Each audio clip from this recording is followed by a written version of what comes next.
Hermaphrodite.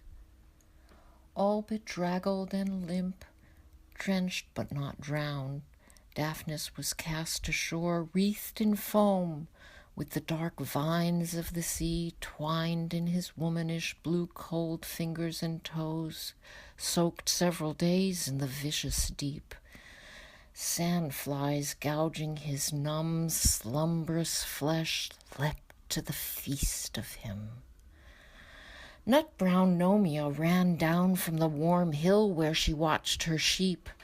Stern Poseidon, she wished, grant that he still breathe. She approached the wrecked form she'd spied from her slope. Oh, what a fair youth! And the fret of love tuned her veins to his frayed life. He was hers. Nomia chafed his lips, hands, feet. Driftwood would not lie less inert. Nomia wept. Her tears wet his tongue, and he groaned. Grabbing the pouch slung on her hip, she poured small, dear drops of the clear water she'd brought. Daphnis revived and choked. Now a spray of the salt waves in his lungs mixed with the fresh he spat. Near that shore was a small cottage where old Grassos had always lived.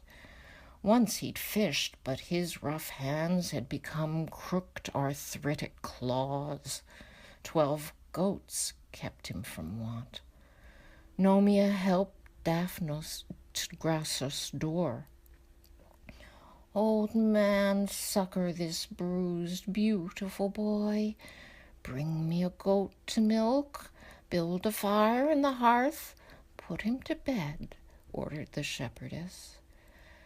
Daphnis, weak though he was, balked at the gnarled ancient's attempts to strip off his clothes. Since you're soaked, change them yourself. Modesty's not a crime. Grassos grinned as he left Daphnis alone, facing the change, confused. All he knew of his own life was a vague notion of having gone overboard, and a vast thirst during dragged days in the endless sea.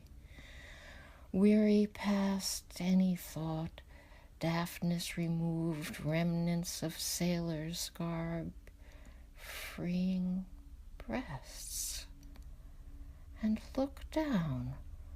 Where was the man's toy? Just a red-bushed mound. They say he, but perhaps he isn't me, muddledly mused the tired, genderless mind as it dressed Daphnis in Grassos' clothes. These smell goatish as wet sod when it's turned.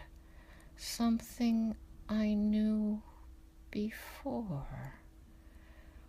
Waves still crisped in the ears of the sea-sleepy Hermaphrodite.